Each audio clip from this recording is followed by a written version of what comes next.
গোসাইরহাট শরীয়তপুর জেলার এক অপরূপ ঐতিহ্য ও সম্ভাবনার জনপদ। নদীমাতৃক বাংলাদেশের এক ঐতিহ্যবাহী জনপদ গোসাইরহাট উপজেলা। এটি শরীয়তপুর জেলা দক্ষিণাঞ্চলে অবস্থিত। এটি মনোরম ও ঐতিহাসিক এলাকা। চলুন জেনে নেই গোসাইরহাটের ইতিহাস, সাংস্কৃতিক, অর্থনৈতিক ও মানুষের জীবনধারা। ভৌগোলিক পরিস্থিতি। গোসাইরহাট উপজেলা শরীয়তপুর জেলার একটি গুরুত্বপূর্ণ উপজেলা।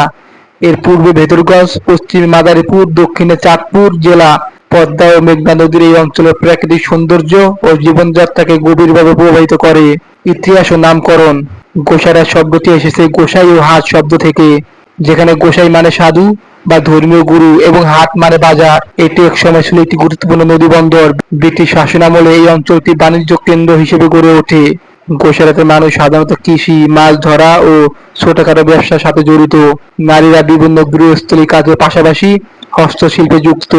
এখানকার মানুষ অতিথিপরায়ণ, ধর্মপ্রাণ। অর্থনীতি ও কৃষি। ধান, পাট, গম, সরিষা ছাড়াও গোসাইরহাটে প্রচুর পরিমাণে মাছ উৎপাদন হয়। নদী ও খাল এই এলাকার কৃষিকে করেছে উর্বর ও প্রাণবন্ত।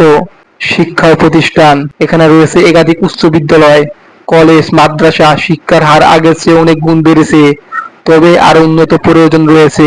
সাংস্কৃতিক ও উৎসব। বাঙালির চিরাচরিত উৎসবগুলো এখানে প্রাণবন্তভাবে উদযাপন করা হয়। বিশেষ করে বৈশাখী মেলা, নৌকা বাইচ ও ধর্মীয় উৎসবগুলো গোসাইরহাটকে করে তোলে এক সাংস্কৃতিক মিলনস্থল। পদ্মা ও মেঘনা তীরবর্তী উপজেলা পর্যটনের অপার সম্ভাবনা রাখে। যদি সঠিক পরিকল্পনা ও স্থানগুলোকে উন্নত করা হয়, তাহলে এটি হতে পারে একটি সুন্দর পর্যটন কেন্দ্র। চ্যালেঞ্জ ও ভবিষ্যৎ। গোসাইরহাটের বড় চ্যালেঞ্জগুলোর মধ্যে রয়েছে নদী ভাঙ্গন, যোগাযোগ ব্যবস্থার দুর্বলতা এবং আধুনিক স্বাস্থ্যসেবার অভাব। তবে সরকার ও স্থানীয় জনগণের সম্মিলিত প্রচেষ্টায় অনেক সমস্যা ধীরে ধীরে কাটিয়ে উঠে যাচ্ছে। শেষ কথা, গোসাইরহাট একটি উপজেলা নয়, এটি একটি জীবন্ত ইতিহাস, সাংস্কৃতিক সম্ভাবনার প্রতিচ্ছবি। আসুন আমরা সবাই মিলে আমাদের প্রিয় জনপদকে আরো সুন্দর করে গড়ে তুলি। আল্লাহ হাফেজ।